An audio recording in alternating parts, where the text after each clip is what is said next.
මේ වීඩියෝයෙන් අපි ඔබට හඳුන්වා දෙන්නේ පර්යේෂකයෙකු, නිර්මාණකරුවෙකු හා චින්තකයෙකු ලෙස වටිනා සොයාගැනීම් රැසක් ලෝකයට දායාද කළ ශ්‍රී ලාංකිකයෙකු වූ ආචාර්ය ANS කුලසිංහ මහතා ගැනයි. ඔහුගේ ඉංජිනේරු ඥානයෙන් වටිනා සොයාගැනීම් රැසක් ලෝකයට හඳුන්වා දී තිබෙනවා. පෙරනිමි කොන්ක්‍රීට් තාක්ෂණයත් අඩු වියදම් නිවාස තාක්ෂණයත් ලෝකට හඳුන්වා දුන්නේ කුලසිංහ මහතායි. ඒ සඳහා ඔහු පේටන්ට් බලපත්‍රය පවා ලබා ගත්තා. ක්‍රිස්තු වර්ෂ 1919 දී ඔක්තෝබර් 26 වෙනිදා අරුමාදුර නන්දසේන සිල්වා කුලසිංහ යන නමින් එතුමා උපත ලබා තිබෙනවා. මවගේ මිය යාම නිසා කුඩා කලදීම ඔහුට මව් සෙනෙහස අහිමි වුණ නිසා ඔහුගේ වැඩිමහල් සොයුරිය මවක්සේ ඔහුව හදා වඩාගෙන තිබෙනවා. සොයුරියගේ සැමියාගේ රැකියාවේ ස්වභාවය නිසා ඔවුන්ට දිවයිනේ විවිධ ප්‍රදේශවල ජීවත් වීමට සිදු වෙලා තියෙනවා. ඒ නිසා පාසල් ගණනාවකට මාරු වෙමින් අධ්‍යාපනය ලැබීමට කුලසිංහ දරුවාට සිද්ධ වෙනවා. 1939 දී මරදාන කාර්මික විද්‍යාලයෙන් සිවිල් ඉංජිනේරු විද්‍යාව හැදෑරූ කුලසිංහ ශිෂ්‍යයා ලංකා ඉංජිනේරු යෝග්‍යතා විභාගයේ සමත් වෙනවා. එසේ සමත් වූ කුලසිංහ ශිෂ්‍යයාට ශ්‍රී ඔබේසේකර ශිෂ්‍යත්වය දිනා ගැනීමට හැකි වෙනවා. පසු කාලයේදී ඔහු 1940 දී නෝර්ටන් බ්‍රිජ් විදුලි බලාගාරයේ ව්‍යාපෘති සහායකයෙකු ලෙස වෘත්තීය ජීවිතය ආරම්භ කරනවා. පසුව 1944 දී කනිෂ්ඨ සහායක ඉංජිනේරුවරයෙකු ලෙස වරාය දෙපාර්තමේන්තුවට කුලසිංහ තරුණයාව අනියුක්ත කිරීම ඔහුගේ ජීවිතයේ සන්ධිස්ථානයක් බවට පත් වෙනවා. මුහුදු වතුරෙන් නිතර දි รา පත් වන වරාය ජැටියේ අලුත් වැඩියා කිරීම ඔහුට පැවරුණු රාජකාරිය අතර තිබුණා. කොන්ක්‍රීට් යකඩ මිශ්‍ර ඉංජිනේරු ඉදිකිරීම ගැන විවිධ අත්දැක බැලීම් සිදු කිරීමට කුලසිංහ ඉංජිනේරුවරයා උනන්දුනේ ඒ හේතුව නිසායි. එම පර්යේෂණ සාර්ථක වීමෙන් පස්සේ පෙරණිමි කොන්ක්‍රීට් තාක්ෂණය ඔහු ලොවට හඳුන්වා දෙනවා.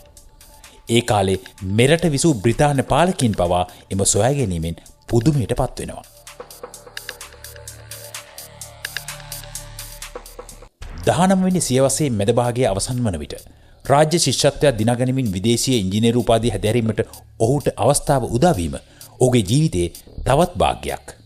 ඔහුට එම ශිෂ්‍යත්වය රජයෙන් ලබා දුන්නක් නිසා එයට යුතුයකමක් ලෙස ඔහු නැවතත් ශ්‍රී ලංකාවට පැමිණ ඔහුගේ සේවය ශ්‍රී ලංකාවේ සංවර්ධන කටයුතු වෙනුවෙන් යොදවනවා. කුලසිංහ මහතා කෙටි කාලයකට එනම් 1971-1977 කාලවකවානුව තුළ මැලේසියාව, ඉන්දුනීසියාව සහ සිංගප්පූරුව යන රටවල ඉකැපේ ආයතනයේ ඉංජිනේරු උපදේශකයෙකු ලෙස කොන්ක්‍රීට් බෝට්ටු නිෂ්පාදනය කරන වැඩසටහනකට සම්බන්ධ වී කටයුතු කරනවා. පසුව නැවත 1978 දී මෙරටට පැමිණි කුලසිංහ මහතා ජාතික ඉංජිනේරු පර්යේෂණ හා සංවර්ධන ආයතනය වන නර්ඩ් ආයතනය පිහිටුවීමට කටයුතු කළා. එසේම ඉදිකිරීම් තාක්ෂණය සඳහා රාජ්‍ය ආයතනය වන ඉංජිනේරු සංස්ථාවක් පිහිටුවීමට කටයුතු කළා. රන්දෙනිගල, රන්ටැඹේ, කොත්මලේ සහ මාදුරු ඔය ජලාශවල ඉදිකිරීම් අධීක්ෂණ කිරීමේ කටයුතුද මේ කාලවකවානුව තුළ කුලසිංහ මහතා විසින් සිදු කළා. ඔහු දක්ෂ ඉංජිනේරුවරයෙකු වගේම කාර්යශූර පාලකයෙක්ද වුණා.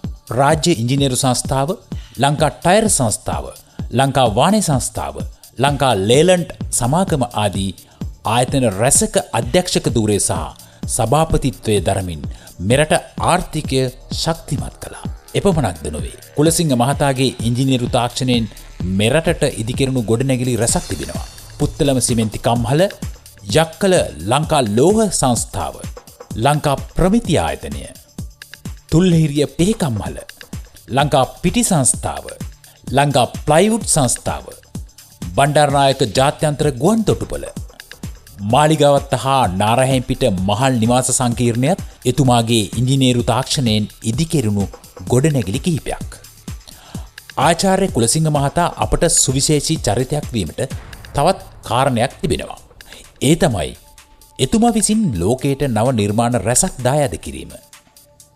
පොල්ගොල්ල මහවැලි හැරවුම් වෙල්ල, වරාය ජැටියේ සහ විදුලි සම්ප්‍රේෂණ කුළුණු, කොළඹ ග්‍රහලෝකාගාරය, දුම්රිය මාර්ග සඳහා කොන්ක්‍රීට් සිල්පර යොදා ගැනීම, ෂෙල්රූප් තුනී කොන්ක්‍රීට් වාල ගොඩනැගීම, මෙරට මාර්ග පද්ධතියට කොන්ක්‍රීට් යොදා ගැනීම, වරාය බුද්ධ ජයන්ති චෛත්‍ය සහ අලුතර චෛත්‍ය ඔහුගේ නිර්මාණවලින් සමහරක්.